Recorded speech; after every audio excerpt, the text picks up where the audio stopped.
Years of Strategy and Struggle Against the Prison Industrial Complex. It's a collection of essays. This one is by David Gilbert on page 31, titled The System Within the System, the Prison Industrial Complex and Imperialism. For those of us held behind locked gates within the walls and fences topped with razor wire, the corrections regime is the system that works tirelessly to impose total control over every aspect of our lives. Yet as ponderous and powerful as prisons are, they're only one part, a central girder, of a much bigger and more foreboding house of horrors, which can most accurately be named imperialism. The structural needs of the larger edifice set the specifications for the size and position of the girder.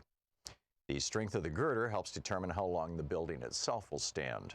We can't understand the explosion of imprisonment in the United States since 1971 without looking at an imperialism's urgent needs and goals of that period. By the same token, we can't develop an effective program around the prison industrial complex without grappling with the stresses and trends of the larger system of imperial rule. To be clear, before you take time to read this chapter, I don't offer any brilliant ideas on strategy. Those will most likely emerge from the organizing and activist efforts themselves. However, some of the concerns discussed may raise questions that go into forming strategy. I definitely look forward to learning from the dialogues that this generates on these issues. Imperialism may sound like the kind of rhetoric we want to avoid, but it's one word that needs to be rescued as the best way to name the system that rules over us. The basis of imperialism is the relentless quest for profits around the globe.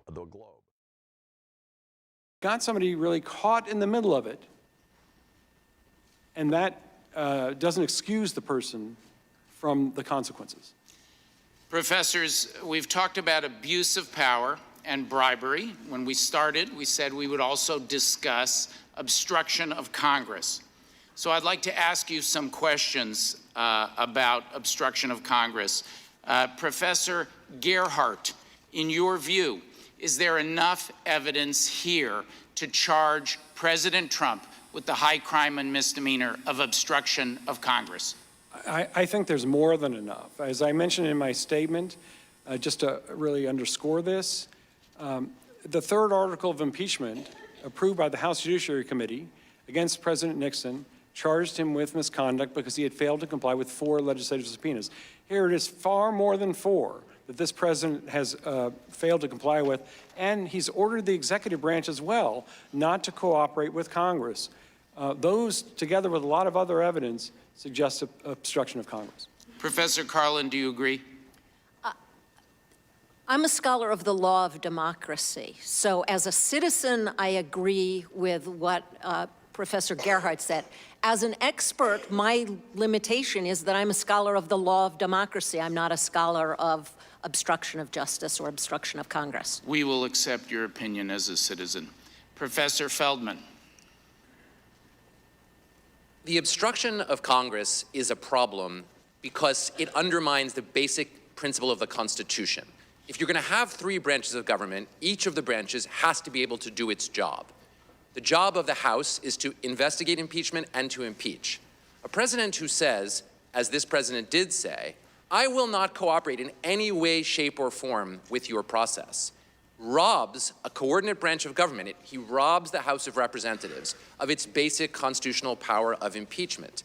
When you add to that the fact that the same president says, my Department of Justice cannot charge me with a crime, the president puts himself above the law when he says he will not cooperate in an impeachment inquiry. I don't think it's possible to emphasize this strongly enough.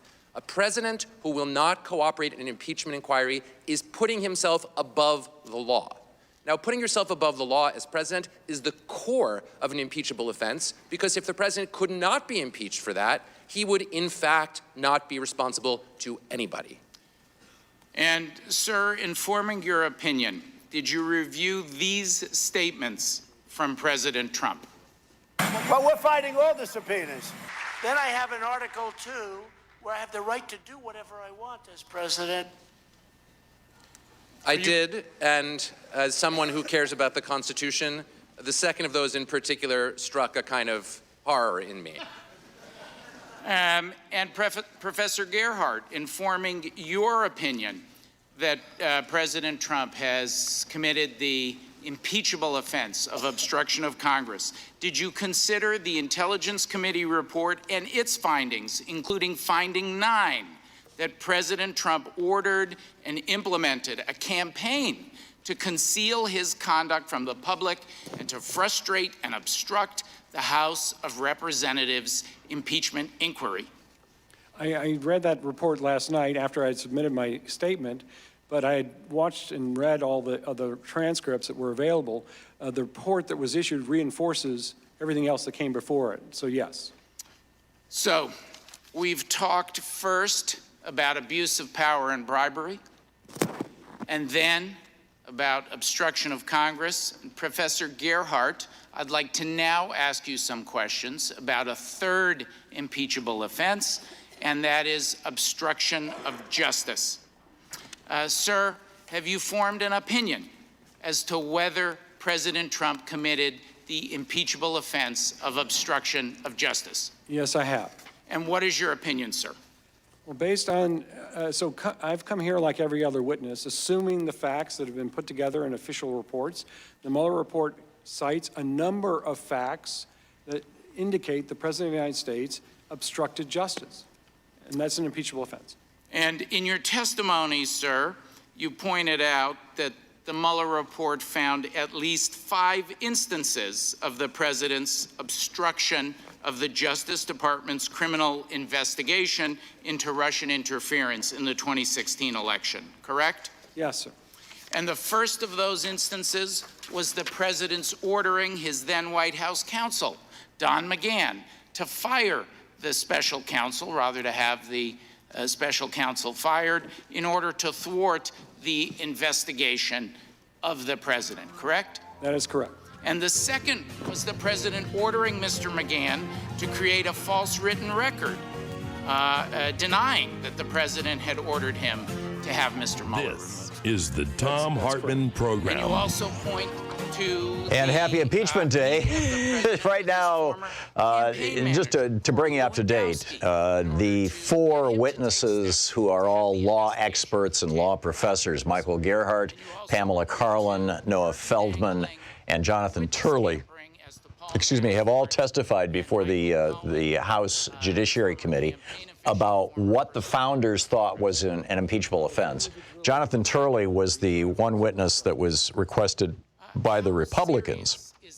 And he essentially said, you know, it's okay to impeach a president, and, you know, this guy may have committed crimes or may not, but you guys need to do a little longer, deeper dig and a longer dive into this thing before you come to conclusions. At least that was my understanding of the essence of what he said.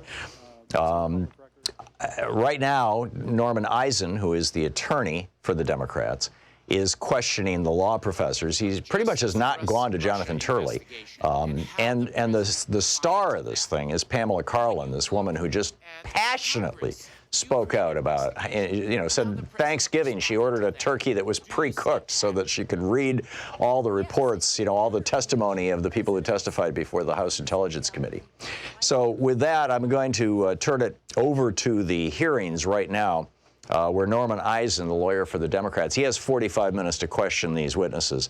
And then the lawyer for the Republicans presumably will have 45 minutes to question the witnesses. Just one other note, early on, when the thing was getting started, the Republicans tried their old tricks, which is try to make the thing so boring that people will turn it off and go listen to music or something.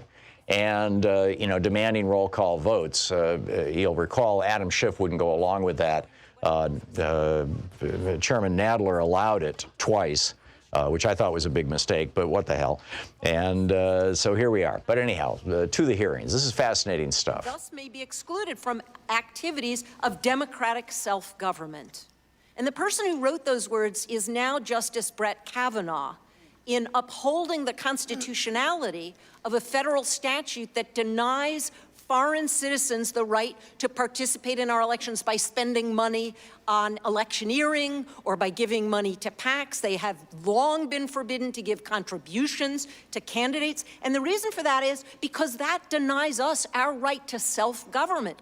And then Judge, now Justice Brett Kavanaugh, was so correct in seeing this that the Supreme Court, which, as you know, has taken campaign finance case after campaign finance case to talk about the First Amendment, summarily affirmed here. That is, they didn't even need to hear argument to know that it's constitutional to keep foreigners out of our election process. Professor Feldman, you were somewhat of an impeachment skeptic at the time of the release of the Mueller report, were you not? I was. What's changed for you, sir? What changed for me was the revelation of the July 25th call and then the evidence that emerged subsequently of the President of the United States, in a format where he was heard by others and now known to the whole public, openly abused his office by seeking a personal advantage in order to get himself reelected and act against the national security of the United States. And that is precisely the situation that the framers anticipated. It's very unusual for the framers' predictions to come true that precisely, and when they do, we have to ask ourselves, someday we will no longer be alive, and we'll go wherever it is we go, the good place or the other place, and we may meet there, Madison and Hamilton, and they will ask us, when the President of the United States acted to corrupt the structure of the Republic, what did you do? And our answer to that question must be that we followed the guidance of the framers, and it must be that if the evidence supports that conclusion, that the House of Representatives moves to impeach him. Thank you. I yield my time back to the chairman. And my time has expired. I yield back. Before we recognize. So now we're going to go to Doug Collins, who's the ranking member. Doug Collins, by the way, Trump wants to appoint him the next senator from Georgia.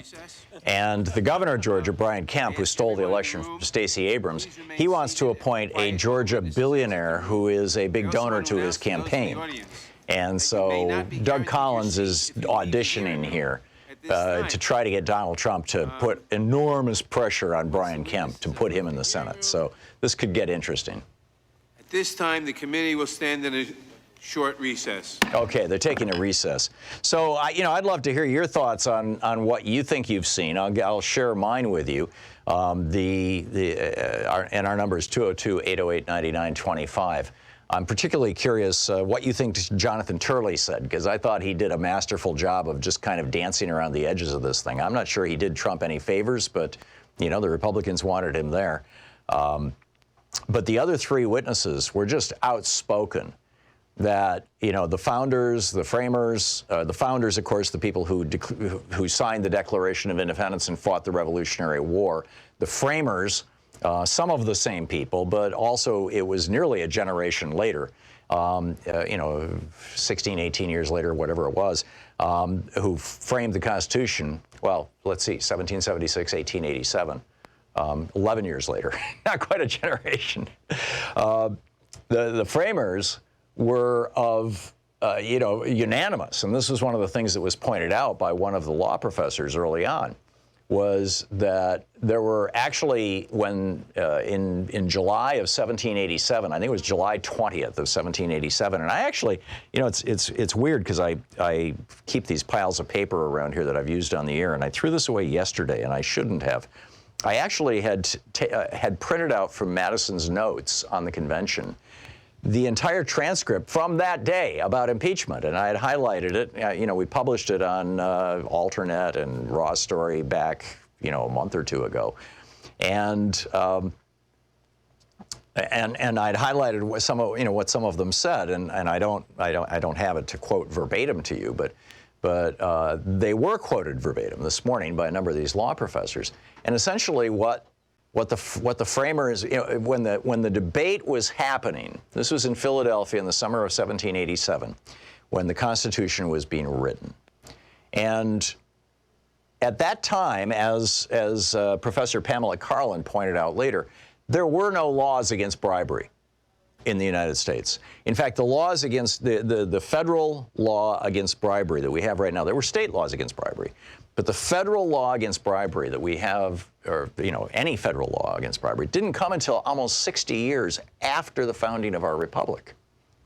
We didn't start out with a law against bribery. So where did this, treason, bribery, and high crimes and misdemeanors come from? It was a phrase that was in British law in like the 1400s. I mean, it went back to medieval times. In fact, probably before that. She simply said medieval times. I shouldn't specify a date. And high crimes and misdemeanors were understood to be basically what is sometimes referred to as maladministration. In other words, not doing your job. You'll recall the president, the Article 2 of the Constitution requires that when the president is sworn in, he will take an oath to faithfully execute the office of President of the United States, to execute the laws of the United States. Because Congress makes the laws, the Supreme Court adjudicates the laws, but the executive branch with the Department of Justice and all that stuff, all the police agencies and everything, they're the ones who actually execute the laws.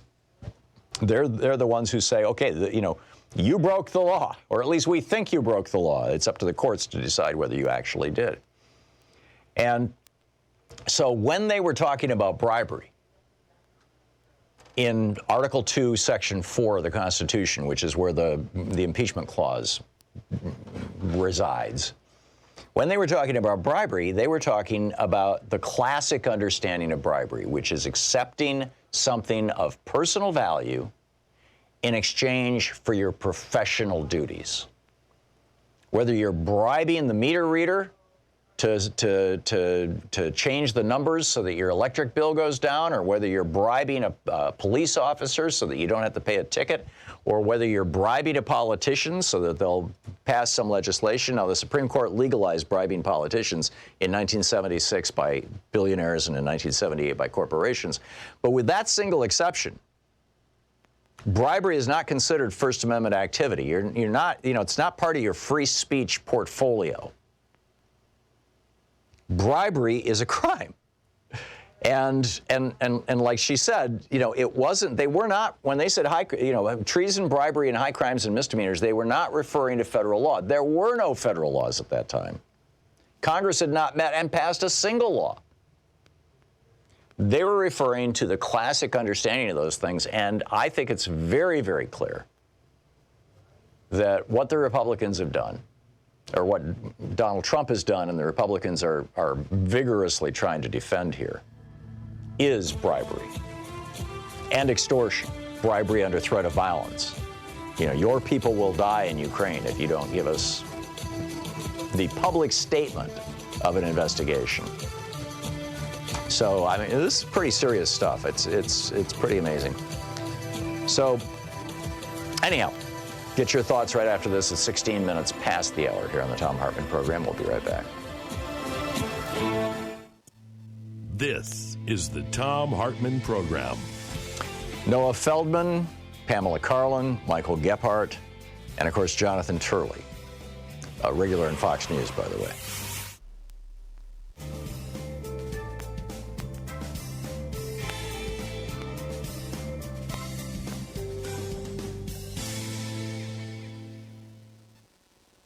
And welcome back. Let's see here.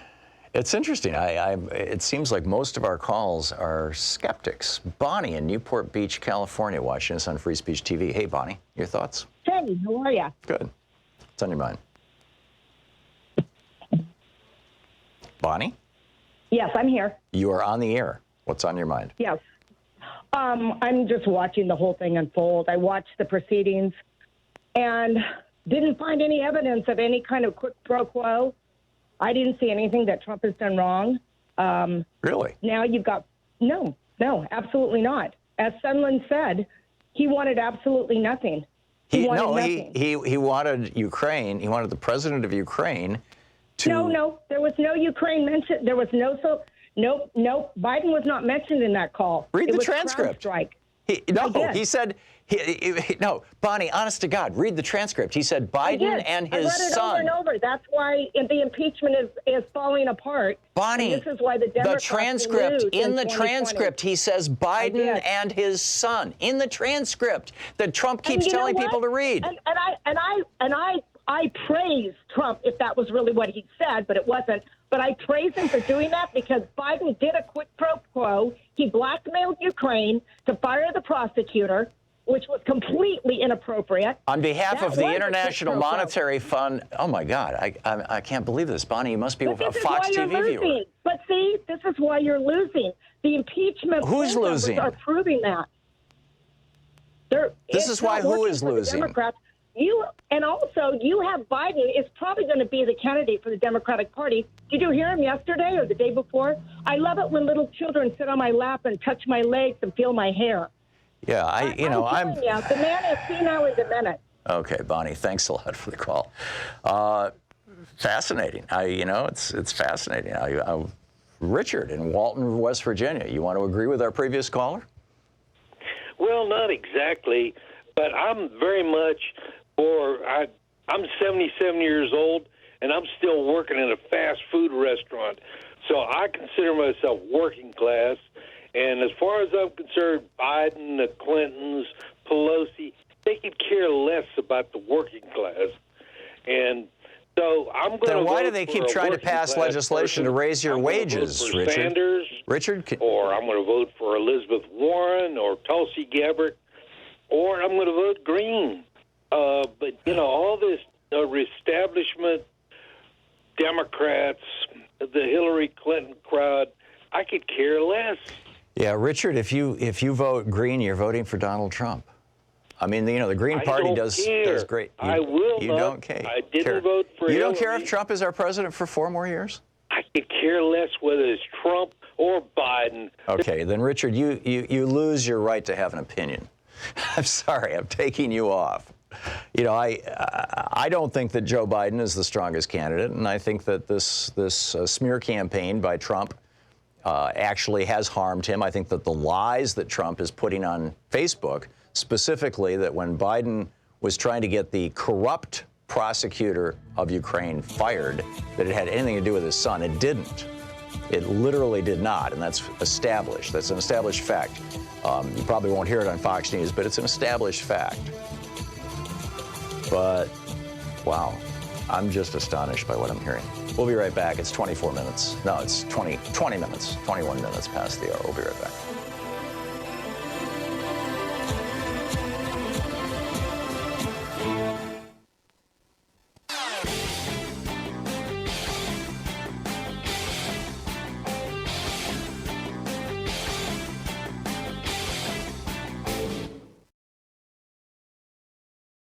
History, the Supreme Court and the betrayal of America has arrived.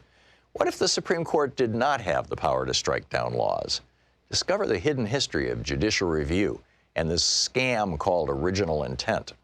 Learn how we can save the planet by modernizing the Supreme Court.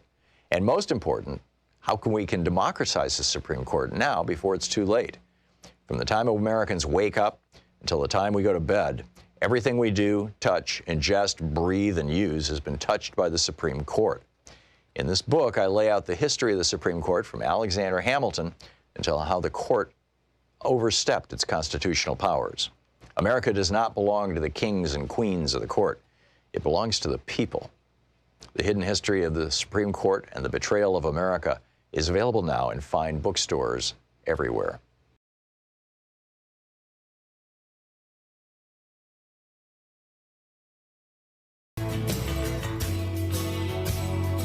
And welcome back. Thom Hartmann here with you. Fascinating. I had a couple of calls during the break where people are saying, you Democrats are all going to lose, and I don't care if Trump gets another term. And, Joe Biden was demanding a quid pro quo when he got the corrupt Ukrainian prosecutor fired. It actually had that, if you go back and look at the actual record, I realize what they're saying over on Fox News. It's a lie. I agree that Biden's son should not have been on the board of Burisma. Let's just stipulate that. And that it looks bad. I mean, there's just terrible optics.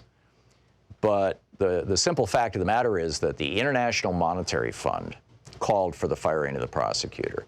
The European Union called for the firing of the prosecutor because the guy wasn't a prosecutor. He was a shill for the oligarchs. He was corrupt. And the United States government, President Obama publicly called for the firing of the prosecutor, and Biden was the guy who made that happen. Now, you can argue he shouldn't have done that when his son was working for Burisma. I would agree with that argument. But, you know, it's amazing. So, anyway, Howard, Muncie, Indiana. What do you think, Howard? Hi, Tom. How are you doing today? I'm well. What's up? The observation I'll make from watching the hearings, if I was the Democrats, the Judiciary Committee, I think the last people I would want to show publicly what they or how to believe would be 4 professors from elitist, I think, left-wing universities, plus the counsel they have. To me, all in a group, what they're saying and the questions he asked, they're coming across kind of snobbish. And I think it's turning off a lot of the public, in my opinion. Okay. So you think that doing a deep dive into history and recalling what the founders and framers, the founders of this country, the framers of the Constitution, said about bribery and high crimes and misdemeanors and impeachment is snobbish and elitist. Well, no, the way they're acting is the way they're acting, and well, they're acting like professors. No, the council shut off that one guy when he's going to make a point. He says, "No, that's all I want to hear." And then the other 3 people that agreed with him said, "Keep on talking, keep on talking, go ahead." And well, he just kind of kept telling us. He tells that, and he came. Yeah, you're going to see the exact opposite in just a few minutes here, Howard. That's how they came across. No, I get it. I get what you're saying, and it's the job of the Democrats' counsel to try to make the case for impeachment. So if he's, interviewing a witness and the witness starts trying to make a case against impeachment, it's his job to basically derail that. And you're going to see the exact opposite thing happen when Doug Collins calls the counsel for the Republicans on there.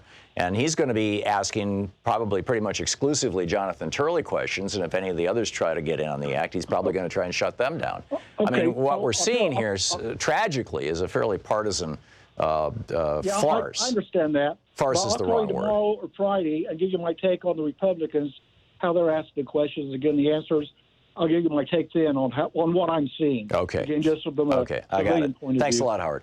And one of the points that I want to make, I mentioned this yesterday, and I think it deserves mentioning again. In fact, I wrote an op-ed about it that you can find over at TruthDig right now. Is that Nixon? There were fewer than 30 Republicans who voted not to investigate Nixon on the impeachment. The vast majority of the Republicans voted to investigate him. There was only 1 senator who voted not to investigate him, and I think there was like 20 some odd in the House. All of the Republicans are standing with Trump on this. And yet Trump is clearly guilty of far greater crimes than what Nixon did. So what's the difference? The difference is that Nixon was impeached in 1974. In 1976 and 78, the Supreme Court said it is legal, it's First Amendment protected free speech for billionaires and corporations to own politicians. And I'm telling you, until the oligarchs, the American oligarchs, the billionaires, tell them it's okay, the Republicans are not going to abandon Donald Trump.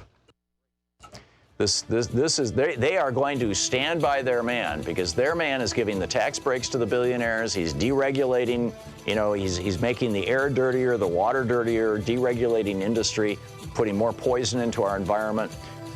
Denying climate change on behalf of the fossil fuel industry. So as long as the oligarchs continue to support him, they will continue to support him because the oligarchs own these Republicans. You're listening to the Thom Hartmann Program. Call 202-808-9925. We'll be back with our conversation about what's going on with the impeachment hearings here, now in the Judiciary Committee. Stick around.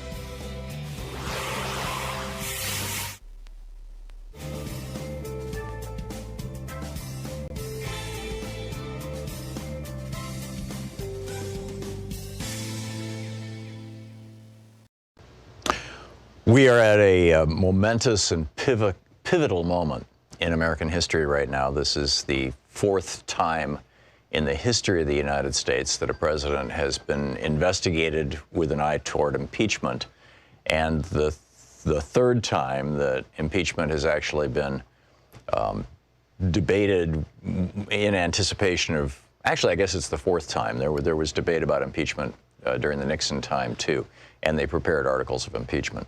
They just never got that far because Nixon resigned.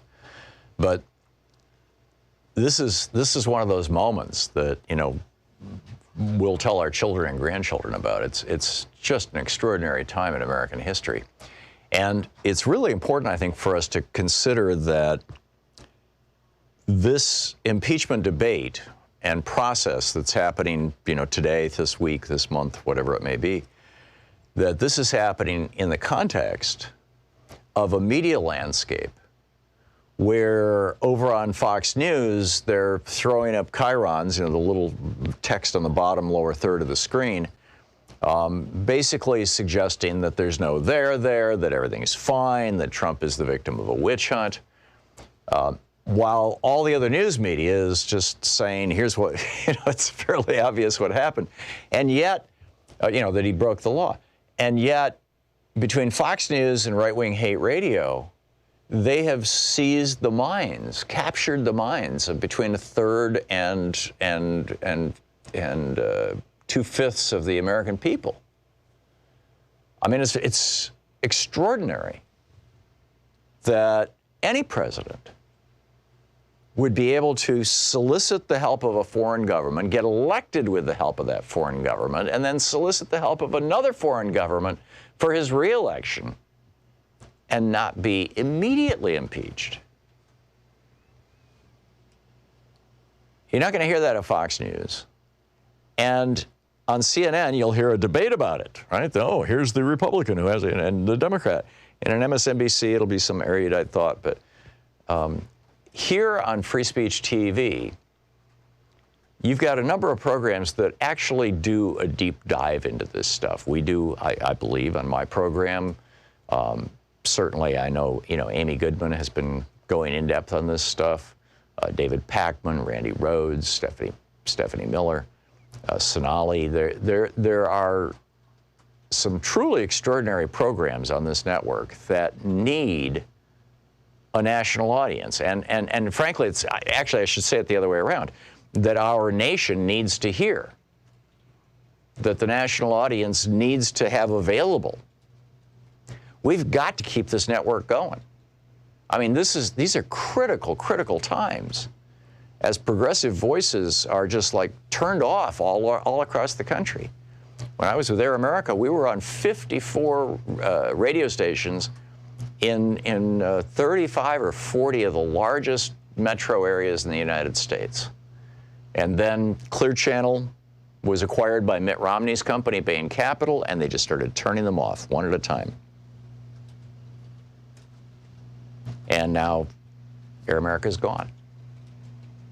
No more progressive radio in a big sense. I mean, I'm still on Sirius XM, and I'm on stations in a couple of cities. San Francisco, Chicago, Minneapolis, Santa Fe. But, all across America, I mean, literally in every town, whether it's 100 people or whether it's 10 million, you can hear right-wing talk radio. You can't hear progressive talk radio in most places in the United States without a Sirius XM receiver. And the same thing with television. Pretty much everywhere in the country, on your local cable system, on basic cable, there's Fox News. You don't even have to pay extra for it. If you want MSNBC, you have to pay an extra $5 a month. And Free Speech TV has, through a real challenge, a real effort, first got Dish on and then got DirecTV on, as I recall, if I've got the order right. I actually went to the second, when we were trying to get the second satellite network up, I went to that meeting and made part of the presentation for why they should be carrying, whether it was Dish or Direct, why they should be carrying Free Speech TV. And we were successful. We celebrated. It was a big deal. But we need to grow this network. Right now we're on Apple TV and we're on Roku and we're on the internet and we're popping up in more and more places thanks to some really good leadership at Free Speech TV. And an extraordinary staff of people who really care. But we need your help right now. $20 for a sticker, $50 for the tote bag, $120 for the T-shirt, $240 for the online class, $360 for my 3 books, $1,000. Come here and hang out with us. Bottom line, please call now, 877-378-8669. We have to keep this network on the air. Please help support our program and this network, 877-378-8669. Thank you. Want to connect with the show online? You can find the Thom Hartmann Program on Facebook, Twitter, and Instagram.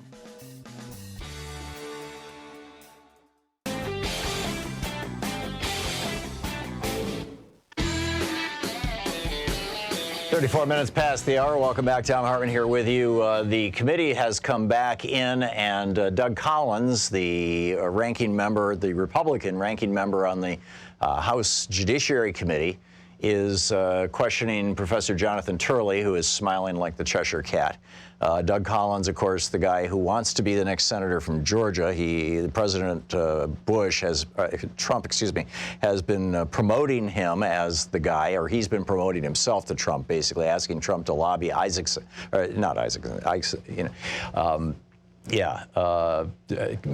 Brian Kemp, the current governor of Georgia, to appoint him. Brian Kemp instead wants to appoint a woman who is a local Georgia billionaire and big donor to Republican causes in Georgia. So anyhow, let's hear what Jonathan Turley has to say, and the questioning will be done by Doug Collins. I'd like to start with the issue of bribery.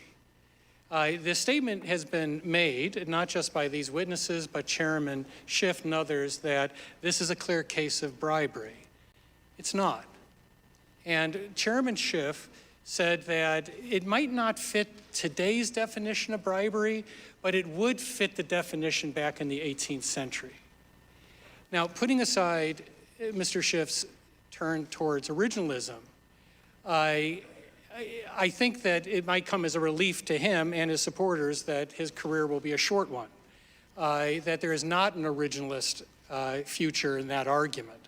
The bribery theory being put forward is as flawed in the 18th century as it is in this century. The statement that was made by one of my esteemed colleagues is that bribery really wasn't defined until much later. There was no bribery statute, and that is certainly true.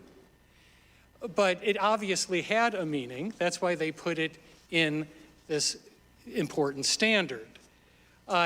Bribery was not this overarching concept that Chairman Schiff indicated. Quite to the contrary, the original standard was treason and bribery. That led Mason to object that it was too narrow. If bribery could include any time you did anything for personal interest instead of public interest, if you have this overarching definition, that exchange would have been completely useless. The framers didn't disagree with Mason's view that bribery was too narrow. What they disagreed with was when he suggested maladministration to add to the standard, because he wanted it to be broader. And what James Madison said is that that's too broad, that would essentially create what you might call a vote of no confidence in England. It would basically allow Congress to toss out a president that they did not like. But once again, we're all channeling the intent of the framers, and that's always a dangerous thing to do. The only more dangerous spot to stand in is between Congress and an impeachment as an academic. But I would offer instead the words of the framers themselves. You see, in that exchange, they didn't just say bribery was too narrow. They actually gave an example of bribery. And it was nothing like what was described. When the objection was made by Madison, ultimately the framers agreed. And then Morris, who was referred to earlier, did say we need to adopt this standard. But what was left out was what came afterwards. What Morris said is that we need to protect against bribery because we don't want anything like what happened with Louis XIV and Charles II. That is, the example he gave of bribery was accepting actual money as the head of state. So what had happened in that example that Morris gave as his example of bribery was that Louis XIV, who was a bit of a recidivist when it came to bribes, gave Charles II a huge amount of money, as well as other benefits, including apparently a French mistress, in exchange for the secret treaty of Dover of 1670. It also was an exchange for his converting to Catholicism. But that wasn't some broad notion of bribery. It was actually quite narrow. So I don't think that dog will hunt in the 18th century, and I don't think it'll hunt today. Because if you take a look at the 21st century, bribery is well defined. And you shouldn't just take our word for it. You should look to how it's defined by the United States Supreme Court. In a case called McDonald versus the United States, the Supreme Court looked at a public corruption bribery case. This was a case where gifts were actually received, benefits were actually extended. There was completion. This was not some hypothetical of a crime that was not fulfilled or an action that was not actually taken. The Supreme Court unanimously overturned that conviction, unanimously. And what they said was that you cannot take the bribery crime and use what they called a boundless interpretation. All the justices said that it's a dangerous thing to take a crime like bribery and apply a boundless interpretation. They rejected the notion, for example, that bribery could be used in terms of setting up meetings and other types of things that occur in the course of a public service career. So what I would caution the committee is that these crimes have meaning. It gives me no joy to disagree with my colleagues here. And I really don't have a dog in this fight. But you can't accuse a president of bribery. And then when some of us note that the Supreme Court has rejected your type of boundless interpretation, say, well, it's just impeachment. We really don't have to prove the elements. That's a favorite mantra, that is sort of close enough for jazz. Well, this isn't improvisational jazz. Close enough is not good enough. If you're going to accuse a president of bribery, you need to make it stick, because you're trying to remove a duly elected president of the United States. Now, it's unfair to accuse someone of a crime, and when others say, well, those interpretations you're using to define the crime are not valid, and to say they don't have to be valid, because this is impeachment. That has not been the standard historically. My testimony lays out the criminal allegations in the previous impeachments. Those were not just proven crimes, they were accepted crimes. That is, even the Democrats on the Judiciary Committee agreed that Bill Clinton had committed perjury. That's on the record. And a federal judge later said it was perjury. In the case of Nixon, the crimes were established. No one seriously disagreed with those crimes. Now, Johnson's the outlier because Johnson was a trapdoor crime. They basically created a crime knowing that Johnson wanted to replace Secretary of War Stanton. And Johnson did, because they had serious trouble in the cabinet. So they created a trapdoor crime, waited for him to fire the Secretary of War, and then they impeached him. But there's no question he committed the crime. It's just the underlying statute was unconstitutional. So I would caution you not only about bribery, but also obstruction. I'm sorry, Ranking Member, you? No, you're doing a good job. Go ahead. Okay. I'd also caution you about obstruction. Obstruction is a crime also with meaning. It has elements. It has controlling case authority. The record does not establish obstruction in this case. That is, what my esteemed colleague said was certainly true. If you accept all of their presumptions, it would be obstruction. But impeachments have to be based on proof, not presumptions. That's the problem when you move towards impeachment on this abbreviated schedule that has not been explained to me.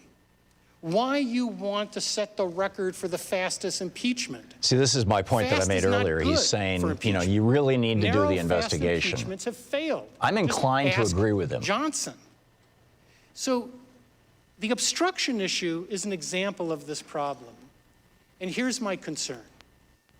The theory being put forward is that President Trump obstructed Congress by not turning over material requested by the committee. Okay? And citations have been made to the third article of the Nixon impeachment. Now, first of all, I want to confess, I've been a critic of the third article of the Nixon impeachment my whole life. My hair catches on fire every time someone mentions the third article. Why? Because you would be replicating one of the worst articles written on impeachment. Here's the reason why. Peter Rodino's position as chairman of Judiciary was that Congress alone decides what information may be given to it. Alone. His position was that the courts have no role in this. And so, if any, by that theory, any refusal by a president based on executive privilege or immunities would be the basis of impeachment. That is essentially the theory that's being replicated today. President Trump has gone to Congress, to the courts. He's allowed to do that. We have 3 branches, not 2. I happen to agree with some of your criticism about President Trump, including that earlier quote where my colleagues talked about his saying that there's this Article 2, and he gives this overriding interpretation. I share that criticism. You're doing the same thing with Article 1. You're saying Article 1 gives us complete authority that when we demand information from another branch, it must be turned over or we'll impeach you in record time. Now, making that worse is that you have such a short investigation. It's a perfect storm. You set an incredibly short period, demand a huge amount of information, and when the president goes to court, you then impeach him. Now, does that track with what you've heard about impeachment? Does that track with the rule of law that we talked about? So, on obstruction, I would encourage you to think about this. In Nixon, it did go to the courts, and Nixon lost. And that was the reason Nixon resigned. He resigned a few days after the Supreme Court ruled against him in that critical case. But in that case, the court recognized there are executive privilege arguments that can be made. It didn't say, you had no right coming to us, don't darken our doorstep again. It said, we've heard your arguments, we've heard Congress's arguments, and you know what? You lose. Turn over the material to Congress. Do you know what that did for the judiciary? Yeah, it's entirely is it possible gave if this legitimacy. impeachment process was to go on for, say, another 6 months, Extreme position. rather than just, you know, hey, let's have a hearing, let's have a vote right now. If they were to dig deeper and bring in the courts, it's entirely possible that it would so tarnish Trump that there's no way he'd get reelected. I don't know, just thinking out loud. We'll talk about it a little later. Here's Jonathan.